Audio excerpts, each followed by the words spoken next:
Hey, today I thought I'd do something a little bit different. I wanted to do a video on the current state of things. I don't know, I might make this a segment. The current state of things could be the current state of things in the world. It could be the current state of things in my own life. It could be the current state of things as it relates to fast food, any of the current states of things. So today I actually wanted to talk to you about the current state of the Tolson household, our family, our finances, the things that we're trying to do, and kind of how our 2017 is going so far. So I'm actually going to rewind back to 2016. At the beginning of last year, we set a goal, a kind of ridiculous goal, to earn $500,000. I'm glad that we wanted to do that. I'm glad that we tried to shoot big, but that scared me to death. And we didn't even come close to meeting that at all. But it forced me out of my comfort zone. It forced me to think differently from how I've been thinking. And so I felt like last year was really a year of conditioning myself, practicing thinking that way, instead of the way that I have been thinking, which is this kind of smaller mindset. Before I get into that too much, I also want to talk to you about why this is important to us. So we have a baseline that covers our basic monthly needs for our whole family. Anything beyond that, we want to invest into things that we're doing that we hope will make the world a better place. We have a lot of really fun ideas. We want our lives to be all about that. Up to this point, we've been able to give in small ways, and we continue to do that. But because of the hurdle of getting our own basic needs met and making sure we can afford our mortgage and making sure we can pay for groceries, trying to meet that number has been a challenge for us as we're trying to run and grow our own businesses. So here's an approach that we're taking this year. We tried this last year, we're doing it again this year, and we think it's going to be something that's going to help us stay focused and meet our minimum budgetary needs so that we can really launch into the other stuff that we would love to be doing. So let me show you how it works.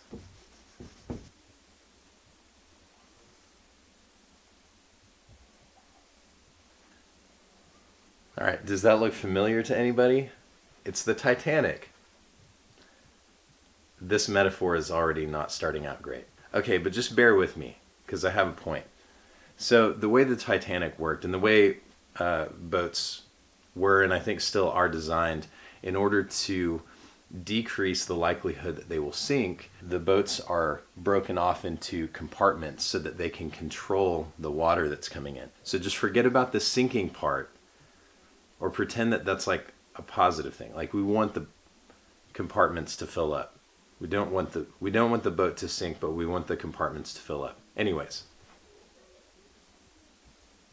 All right, so we've got these different compartments, and the approach that we're taking is we want to focus on filling up one compartment at a time. The first compartment we're trying to fill right now is our total annual income that we need in order to meet all of our basic needs. Based on what I already have coming in monthly from some stuff that I'm doing, we have this filled up almost 50% of the way.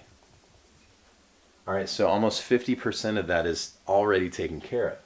So all I have to worry about is covering this last 50%. We hit that pretty hard at the beginning of the year, even just in anticipation last year. We were ready to go, and I had some potential clients lined up, and I thought, okay, January, we're gonna hit it. Maybe I'll even knock this out within the first 3 months. That would be awesome, because then we could spend the rest of the year trying to fill up this other stuff. without having to worry about this. How great would that be? Today is February 2nd, and we have increased this so far by about that much. So not quite making as much progress as I would like to. Almost all of those potential clients I had to either not move forward or kick it down the road, which, that happens.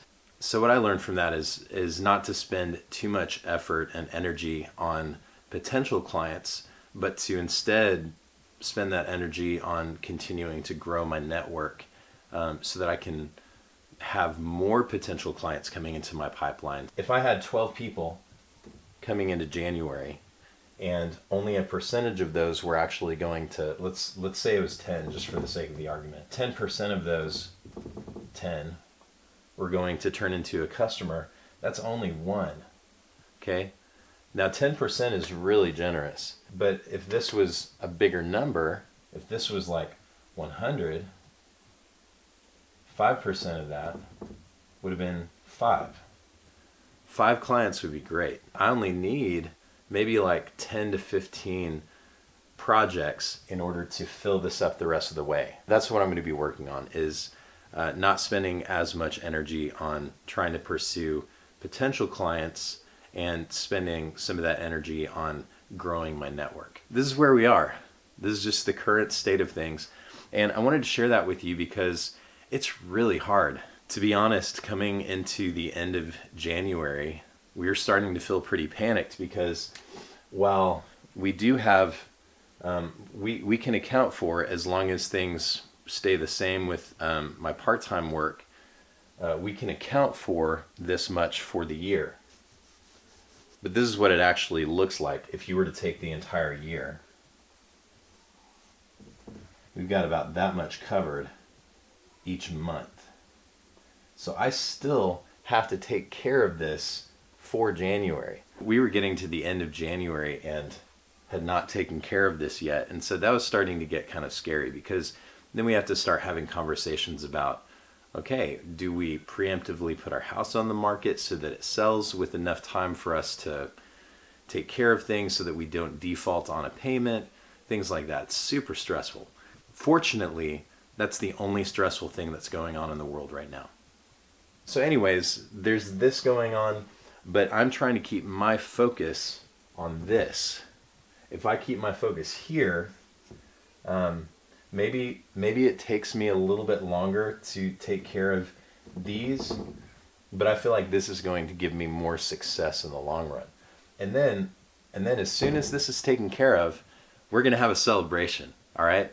Because I'm going to tell you about it. We're going to have a celebration, and then we get to move on to these other things. And I'll be telling you more in the future about what these other things are too that we're really excited about. So thank you for watching. Thank you for listening. Thank you so much for being on this journey with me. I hope that, if anything, this is encouraging for you, so that you don't feel like you're alone in your own struggles and trying to make this thing work. So have a great day, have a great week, and we'll see you next time.